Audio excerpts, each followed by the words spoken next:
Hi செலவுட்டீஸ், நாங்கள் தான் உங்கள் கேஏ குக்கிங் ஃபேமிலிஸ். இன்றைக்கி என்ன வீடியோ அப்படின்னு பார்த்தீங்கன்னா ஒரு சமையல் வீடியோ தான். ஓகே, பார்ப்போமா? வாங்க வீடியோக்குள்ளே போகலாம்.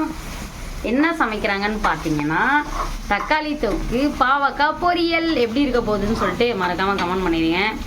பார்ப்போம்னா பாவக்காய் வதக்கிட்டு எண்ணெயில் போட்டு அதுக்கப்புறம் நம்ம வந்து பொரியல் பண்ணுவாங்க. ஆனா கசப்பு இருக்காது, அதுக்காக அதை மெயினா சொல்லு. ஆமா, கசப்பு இருந்தா நான் சாப்பிட மாட்டேன் அப்படின்னு கேட்பாங்க. கசப்பா இருந்தா சாப்பிட மாட்டேன், அதுக்காக தான் வதக்குறாங்க. பாப்பீங்க.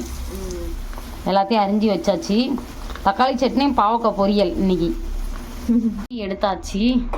அதுக்கு அடுத்து என்ன பண்றாங்கன்னு நம்ம பார்ப்போம். வெயிட் பண்ணி இரு அங்க எண்ணெய் ஊற்றணும். கூட நான் பிடிக்கிறேன். ஒரு இது வச்சிருக்கேன். உருடாலாத கேட்க மாட்டேன், நான் பிடிச்சிக்கிறேன். நீ ஆன் பண்ணு. இது என்ன? இதுக்கா? பாவக்காக்கா? ஆமாம், இது வந்து தக்காளி தொக்குக்கு ஃபஸ்ட்டு எண்ணெயை ஊற்றிடலாம். கடாய் சூடாகிடுச்சு. ரவா மேலே கடாய். வெங்காயம் போட்டுக்கலாம்.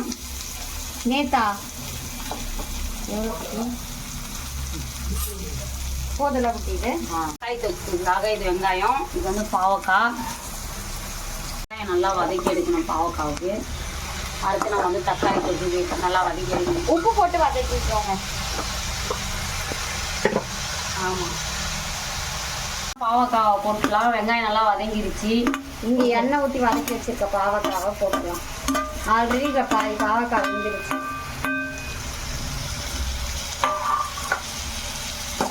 அங்கே வந்து வெங்காயம் வதக்கிட்டு இருக்காங்க. ஆமாம், உப்பு போட்டு இந்த வெங்காயம் நல்லா வதங்கணும், அதுதான் மெயின். ஆட் பண்ணிட்டு இருக்காங்க, நம்ம பார்ப்போம். ஓகேவா? ஆல்ரெடி வீட்டு மிளகாத்தூள் போட்டேன். அடுத்து வெறும் மிளகாத்தூள் கொஞ்சம். ஓகே, அடுத்து வந்து டேஸ்ட்டுக்காக சாம்பார் தூள் கொஞ்சம் போட்டுக்கலாம். இந்த மூணுமே தான் தக்காளி தொக்குக்கும் போடணும், இதுதான் நல்லா இருக்கும். பார்ப்போம். ஆட் பண்ணியாச்சு. ஓகேவா? பார்ப்போம், வதக்கிட்டு பார்ப்போம். எங்களுக்கு பாவக்காய் ரெடியாக இருக்குது. நம்ம மசாலா ஆட் பண்ணிக்கலாம். ஓகேவா? தக்காளி மசாலா சொல்லு. என்னென்ன மசாலானா வீட்டு மிளகாத்தூள், வீட்டு மிளகாத்தூள், இந்த பக்கமா புடைக்கலாம். அங்கே வையும் வக்கீல வந்து தக்காளி தூள் வந்து மசாலா எல்லாம் போட்டாச்சு. வீட்டு மிளகாத்தூள், வெறும் மிளகாத்தூள், சாம்பார் தூள், இது மட்டும் கொஞ்சம் கொஞ்சமாக பார்ப்போம். ஓகே, பாவக்காய் ரெடி. நம்ம ஃபைனலாக சாப்பிடும் போது பார்த்துக்கலாம். ஓகேவா? அடுத்து தக்காளி தொக்கு ரெடி. நம்ம சாப்பிடும் போது பார்ப்போம். நெக்ஸ்ட்டு பாவக்காய் ரெடி. ஸோ நான் வந்து சாப்பிட்டுட்டேன். ஆகுனா ரிவ்யூ கொடுக்க தான் மறந்துடுறேன். ஸோ மன்னிச்சுக்கோங்க.